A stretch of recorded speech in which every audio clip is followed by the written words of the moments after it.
I have two drinks next to me. Watermelon water and mug root beer. And the sad part is, I drank the watermelon.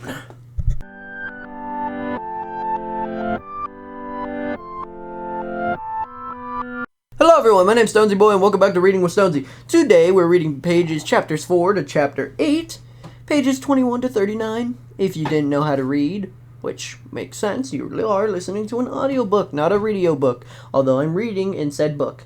Is it a book? Is this an audio book or a radio book, considering this is a video? I'm messing with you, I'm busting your chops. So, without further ado, let's begin. Chapter 4. Bobby had never been much of a risk taker, not as long ago. Even at the sight of Johnny jumping up on top of the bed had never been enough to make her nervous. What if she fell and hit his head? What if he broke the bed while sharing wool and make a new one? Bobby accidentally hurt the village sheep. But Bobby's whole life had been turned upside down since the night of zombie rain and taking risks. That was just part of being alive. It didn't mean that she had to be reckless, though. She waited until her move until other Ben was asleep. It was easy to tell when sleep he finally took him. Other Ben didn't snore, but he did toss and turn and kick. If he was trying to outrun some hostile mouth that pursued him in his dream. It was probably the result of spending all his walking hours, and all of his non-stop walking hours, too, in such close proximity of the zombie horde. That was the shortest situation that could be made a person anxious. But other Ben was also worried about the wrong things. The zombies wouldn't get them while they slept, but Bobby could. He had no idea that she was so close, creeping steadily closer. Her plan was simple. If she could steal the turtle eggs and other Ben used to lure the zombies forward, then the horde's march could be stalled. Probably Logan would have to leave the zombies behind until he searched above ground for the new eggs.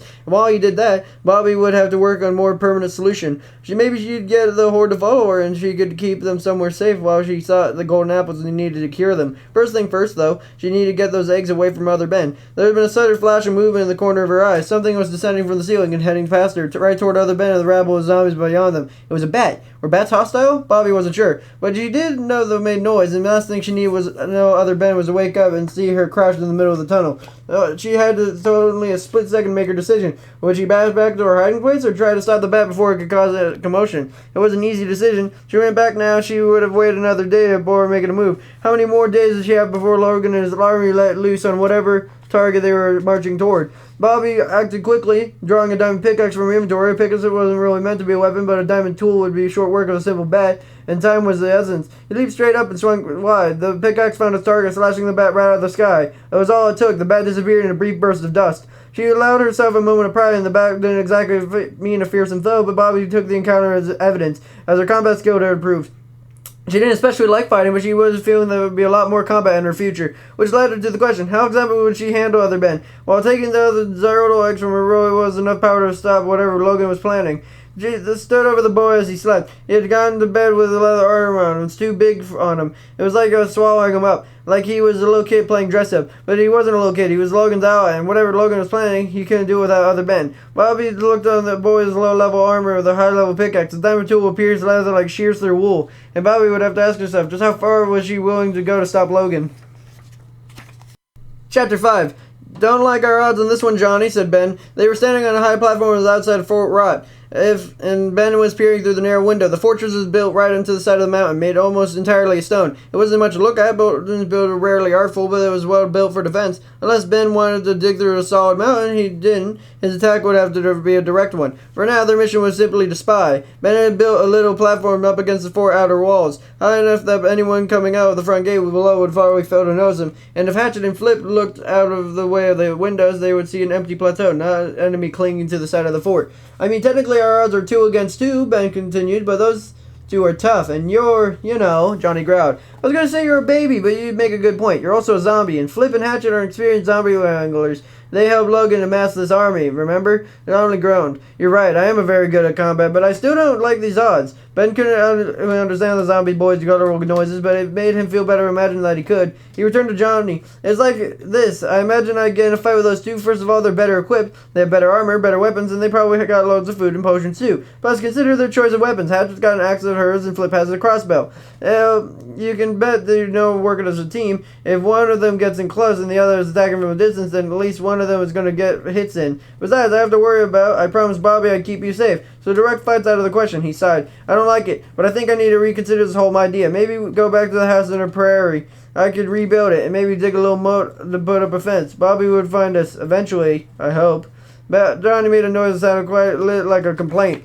I just don't see the other options we have. At this moment, a door swung open and Hatchet pushed into the room on the other side of the window. Ben ducked lower as he came into view. I swear I heard something. Flip followed her. Like what? This place is empty, other than us. Sounded like a zombie, Hatchet answered. I knew it, said Flip. I knew Logan didn't take them all with him. There's zombies in here with us. Calm down, said Hatchet. You see any zombies in here? They could be invisible, said Flip. They could be ghosts. Don't be ridiculous, said Hatchet. There's no such thing as ghost zombies. Then maybe there's zombies in the walls, said Flip, or in a secret passageway somewhere. This place is huge. I don't think I've seen all the rooms yet. Well, that's true, said Hatchet. There are all sorts of places this troublemaker could be hiding in here, he grunted. We should do a sweep. Maybe sure the zombies are all gone. Sure, we're a lot of them after all, and things got pretty chaotic before Logan left. Hatchet spoke in authority, and then Ben caught a note of worry in her voice. And that's when he knew he had the chance to beat Hatchet and Flip. Not a direct fight, of course, but they were superstitious. If they were afraid, that was knowledge Ben could use against them. Maybe for once Johnny would help.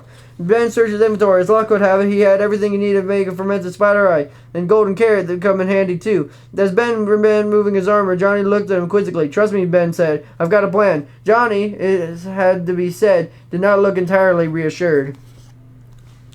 Chapter 6. Hey kid, Bobby said, low and urgent. Wake up. She shook him for a good measure, but very lightly. He didn't want to freak him out too much. Other Ben's eyes flew open. That was good. He was awake, but his mouth open too, and they're going to be bad. Bobby quickly covered his mouth with a free hand. Shh, she said. Don't make a sound. She meant it more to polite request than a threat, but other Ben's eyes shifted to diamond pickaxe in her hand. She saw he was afraid. Bobby probably would have anticipated that. After all, she pulled a sleeping boy from his bed, dragged him across the tunnel, and shoved him into a dark claustrophobic hiding spot as she clambered into the stone and dirt.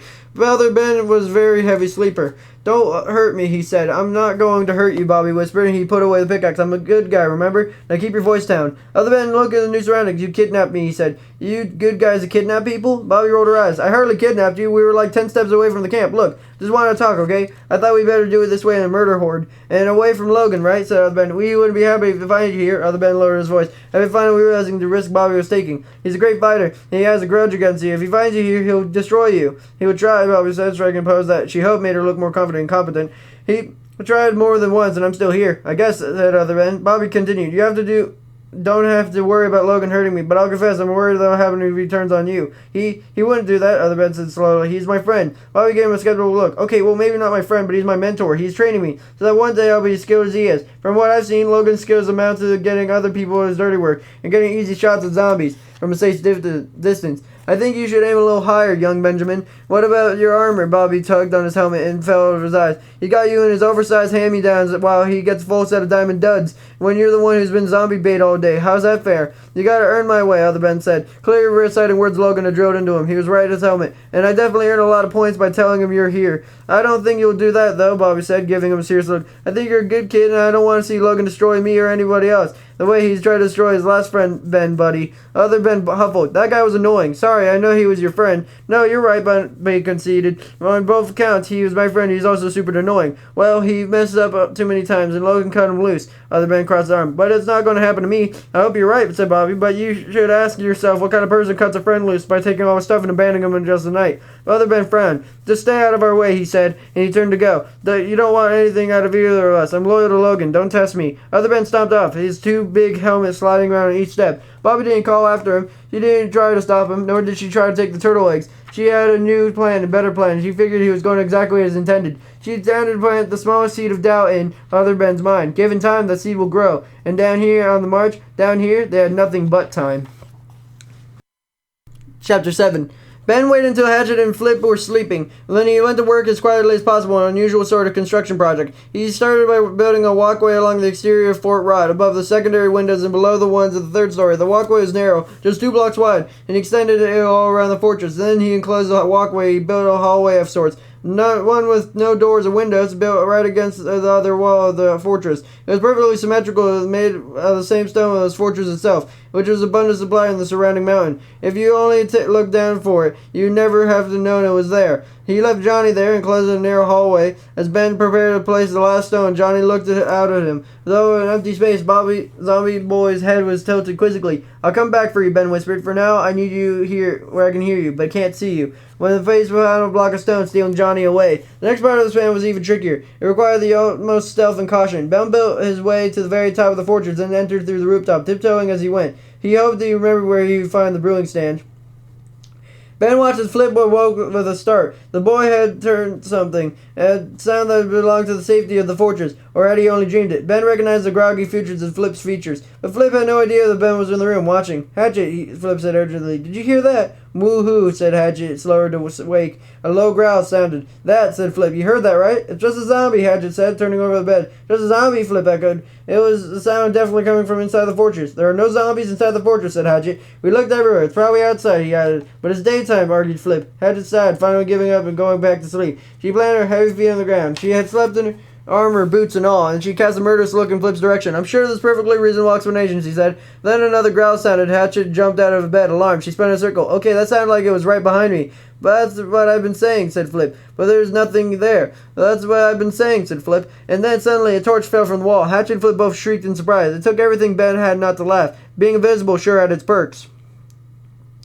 Hatchet and Flip ran for the bedroom into the hallway. Ben followed invisible to their eyes and silent as he could be. Unfortunately, Johnny, left alone in the completely enclosed hallway, chose that moment to make more noise. "Grar, it's a zombie," said Flip. Ben knocked down another torch and another. The light hallway dimmed. "It's a ghost," said Hatchet. They stepped away from the falling torches and right into the pressure plate that Ben had hidden in the floor while they slept. All the hallway's many doors slammed open at the same time. "It's a zombie ghost," cried Flip. "The whole horde of them." "Run," shouted Hatchet as they fled down the hallway. Ben followed, knocking down torches and hitting a series of pressure plates so that the doors all shut and then opened and one shut again. His potion of invisibility expired just as a pair bolted out of Fort Rod's open front gate. And then it perked the timing. Hatchet and Flip kept running and not daring to look back. And then Ben finally allowed himself to laugh. Chapter 8. The day after Bobby's confrontation with other Ben started like any other day. Bobby watched from the shadows of the other Ben, packed up his thing, and then hurried to meet Logan in the front of the horde. She thought she might look back in the direction after her hiding spot, but she didn't spare a glance. To be fair, he needed all help with both eyes, and the zombies he removed the fencing in order to stay out of their clawing grasp. It was a highly hazardous job. The rest of the day was slow, trudging march with Bobby hanging back and just out of range back row of zombies. But when Logan descended the goat horde calling for a stop of the march, Bobby was certain it was night yet. Why had they traveled such a short distance? They hated to think it, but she'd been wrong about other Ben. What if she told her out to Logan? She'd have the choice but to fight. While Logan was swelling for a fight, it wasn't with her. "What are you doing?" hissed other Ben as she reappeared at the back of the horde, replacing his fencing with just taken down a little while ago. "Why are you still following us?" "Because I've got sneaking suspicion you're up to no good," Bobby answered. "The hundreds of zombies were my first clue." The other Ben bit his lip and he placed another piece of fence. He appeared to be debating whether or not to tell her something. "What is it?" Bobby asked. "Why do you stop?" "None of your business," said other Ben. "Stop following us and stop trying to turn me against Logan." He put a piece of fence down more forcibly than necessary. "He's my friend. You're not." At that, he stomped away, heading towards the fence toward the front of the horde. Then Bobby noticed a beam of sunlight in the tunnel up ahead. It was narrow, a shaft shifting from above, as if someone had cut a single block of the tunnel's high ceiling. Logan had gone above ground. Bobby knew she had to follow. Breathing fresh air for the first time in days, feeling the sunlight in her skin, Bobby felt her spirits lift despite the urgency of her mission. The tunnel she had been walking, she knew, had taken them under the ocean and bordered Logan's fortress. She had walked into a completely different continent, right under the sea. She emerged in the jungle, packed thick with towering trees strung as vines. She heard whistling and squawking from above. A parrot? She had never seen one before. She scanned the canopy, then hopped over the steep ridge of better view. The view was more uninteresting than she anticipated. In the middle distance across the high plateau was a tower, impressively tall, made of wood and stone. It was a slanted rooftop, almost appeared to be stretching into the sun. She could figures moving around the various levels. They were people, villagers. Bobby could hardly believe their luck. Villagers meant supplies. They even help against Logan, or at very least a sympathetic ear. So how long of her own, Bobby caved to the company of the other people. She never heard of vertical village before. But then a lot of times since leaving Pound Time, how it only made sense that the strategies would be more pronounced there. An entirely different continent. She ran across the plateau as fast as her feet would take her. "Hello," she cried, waving arms. "Hi there." A sound of alarm went up as soon as the figures became aware of her presence. Within seconds, an arrow flew toward her, bending itself into the dirt at her feet. Bobby looked at the tracks. She took a big step back, putting her hands up. She lived with villagers all her life, and she never knew anything aggressive. Even the zombies that attacked her village, the people that knew did not shoot arrows. They fled. Could these villagers be so different? "There's no need for hostility," she shouted up at the tower. "I come in peace." Several more arrows flew through the air, and Bobby turned and ran back while she came. "Why does everyone want to fight all the time?" she cried. "Does anyone ever want to sit down with a bowl of soup and talk?" An arrow whizzing past her head, it was only an answer she received. Judging by the angle of travel, it had been shot from the ground level. One of the tower drovers was following her. Bobby jumped from the tree trunk and drew her sword. She could see the pursuer drawing near. Fine, you want to fight? She said, we'll fight. Bobby stepped out behind the tree, holding his sword high. The attacker looked like an average villager, but with gray skin and sleek leather armor. On her back, hoisted right above their head, was a figure who wore a banner and a scowling face. She heard the stories of the people, not villagers, but pillagers, known for their aggression and their vicious crossbows. Bobby felt a moment of doubt. She could prevail in the battle against the pillager. She was about to find out. And we will too, next episode, with that being the end of that. And with it being the end of that, we have to go back to our nice little thing. So today we read pages 21 to 39. Next time we're reading, really? 40 to 58. Not a lot of pages. Oh, wait, that's 19. I'm sorry, that just seemed wrong by math standards. So we are reading pages 40 to 58. Skaboosh, chicka, skaboosh. And chapters, I'm sorry, that moved up a little bit. 9 to 11. 9 to 11. Yes, 9 to 11. Initiating the first movement of this book. Maybe not.